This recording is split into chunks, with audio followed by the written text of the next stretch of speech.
But even so, there was nothing to link these great warriors to Troy.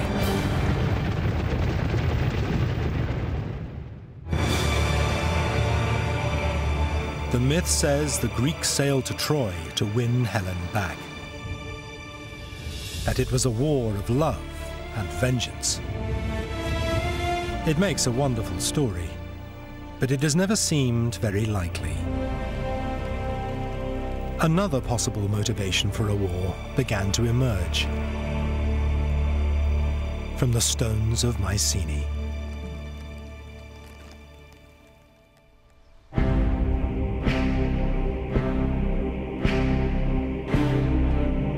That motivation was greed.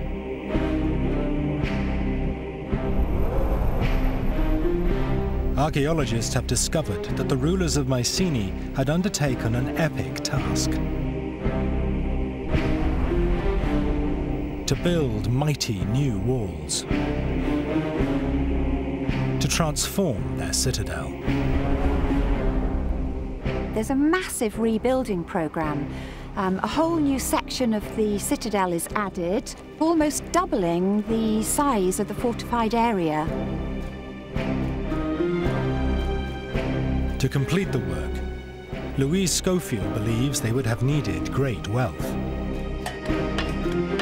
Supplies and food for an army of workers. And the latest technology to work with: bronze. The sophisticated, heroic palace civilization that you see spread across the mainland of Greece would have demanded huge resources. You had a palace here with your dependents, you'd have your army to feed. These civilizations here really depended on wealth.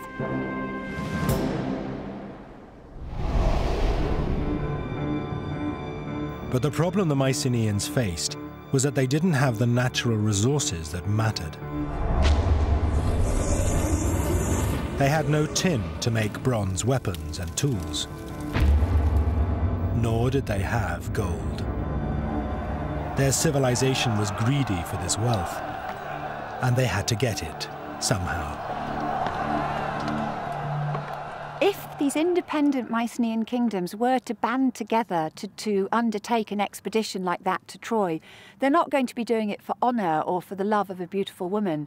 They're going to be doing it because they want something. And what they're going to want over there really is access to wealth.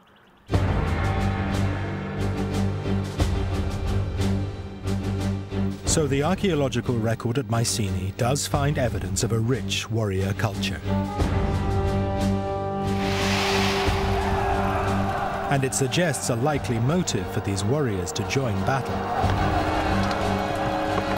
the search for wealth and loot. So was there something about Troy that would have attracted a people like the Mycenaeans in their quest for riches?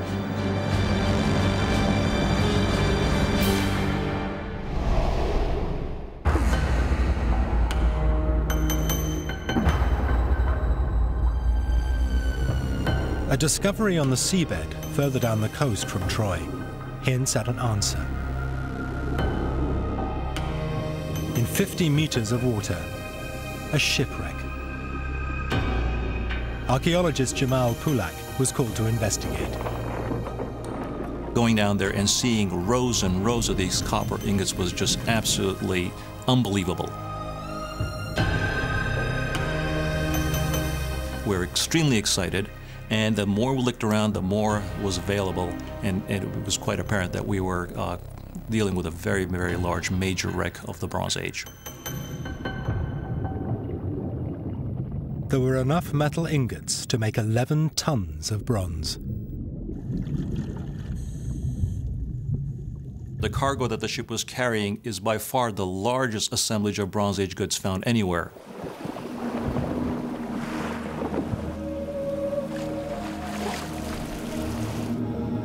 On board the ship, a dazzling cargo from the late Bronze Age. Beautifully shaped gold. Ostrich eggs from Africa or Asia. goods from all over the known world on this single ship. This gives us a clear idea of how intricate and how far-reaching the ancient trade network is. It's much, much more sophisticated than we would have initially thought. Pulak's discovery suggested the late Bronze Age was a time of rich trade, of great wealth being moved across the high seas.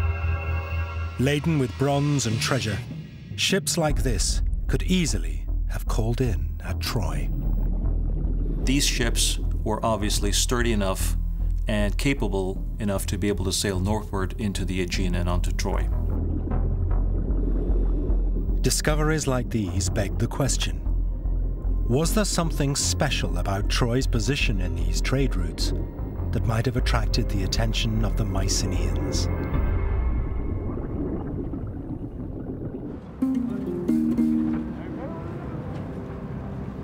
Manfred Kaufmann believes that Troy was a very special trading port indeed, that it occupied a vital strategic position.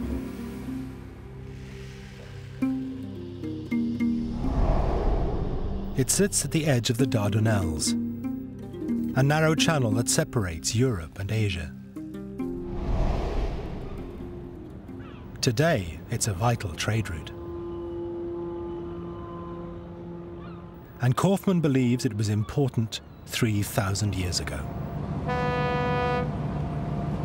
Now it is the straits which are so narrow here that everything you could expect of contact between Asia and Europe should have passed here.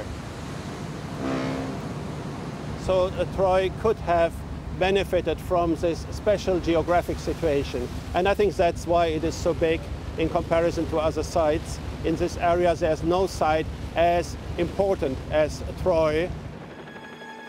Kaufmann believes that Troy became a wealthy city because of this strategic position at the gateway between two continents.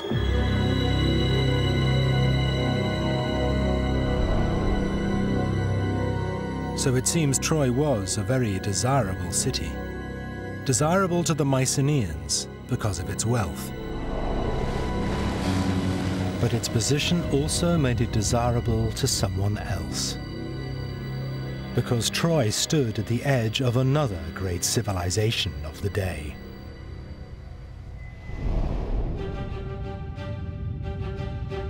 They were called the Hittites. Their empire covered much of the territory of modern-day Turkey. The Hittites were a superpower of the late Bronze Age. They'd sacked the ancient city of Babylon and fought the mighty army of the pharaohs to a standstill.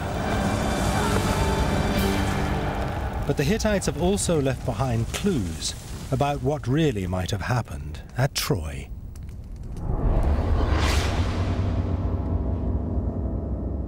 It is all contained in a vast collection of written tablets. Trevor Bryce has studied this astonishing collection. Remarkable accounts of what was happening to cities across the Hittite Empire more than 3,000 years ago. They have really unlocked the key to an understanding of the whole history and civilization of the Hittite world. They give us pictures of conflicts and tensions in that region, and that really provides us with an actual historical written record. So scholars began to look for references to Troy in the texts. It appeared to be a hopeless task, because no one knew what the Hittites had called the place.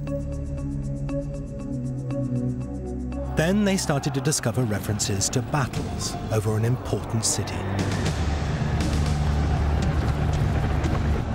Its name was Wilusha,